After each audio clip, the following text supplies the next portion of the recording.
वसमत आगारामध्ये पहिल्यांदाच महिला कर्मचारी बस चालवताना बघून सर्व नागरिकांना महिलाबद्दल हेवा वाटला आणि महिला कोणत्या क्षेत्रामध्ये कमी नाहीत हे यावरून दिसून आलं।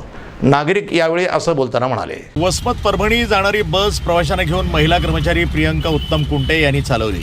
वसमत आगारात पहिल्यांदाच महिला कर्मचारी बस चालवताना बघून सर्व नागरिकांना महिलाबद्दल हेवा वाटला आणि महिला कोणत्या क्षेत्रात कमी नाहीत हे यावरून दिसून आल्याचं नागरिक बोलताना म्हणाले। एसटी महामंडळाच्या बस पुरुषांना चालवण्यास अवघड असतात, तरीही आज महिला कर्मचारी बस चालवताना पाहून नागरिकांनी या महिलेचं कौतुक केलंय। माझं नाव प्रियंका उत्तम कुंटे, मी राहणार वसमत आगारामध्ये मी पहिल्यांदा परभणी फेरी ही ड्युटी करत आहे।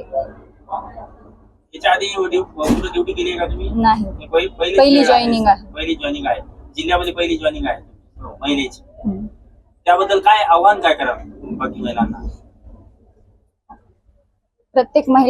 प्रत्येक क्षेत्रात महिला अग्रेसर आहेत, त्यामुळे एसटी मध्ये पण महिला माघार घेत नाही।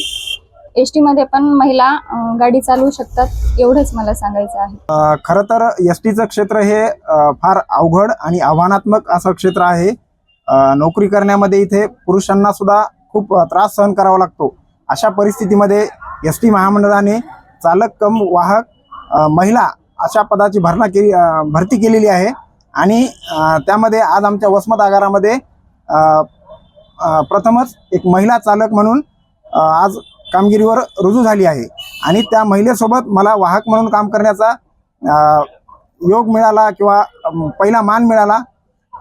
त्यामुळे मी माझं भाग्य समजतो आणि कुठल्याही महिला कोणत्याही क्षेत्रामध्ये कमी नाहीत हे या आमच्या चालक मॅडमनी दाखवून दिलेलं आहे। त्यामुळं सर्व महिलांना माझा असा संदेश असेल की तुम्ही कुठेही मागे नाहीत, तुम्ही कोणतंही काम करू शकता आणि कसबे मॅडमला पहिल्या ड्युटीसाठी माझ्याकडून आणि आमच्या आगार प्रशासनाकडून खूप खूप शुभेच्छा। प्रतिनिधी नंदू परदेशी, वसमत, जिल्हा हिंगोली, NTV न्यूज मराठी।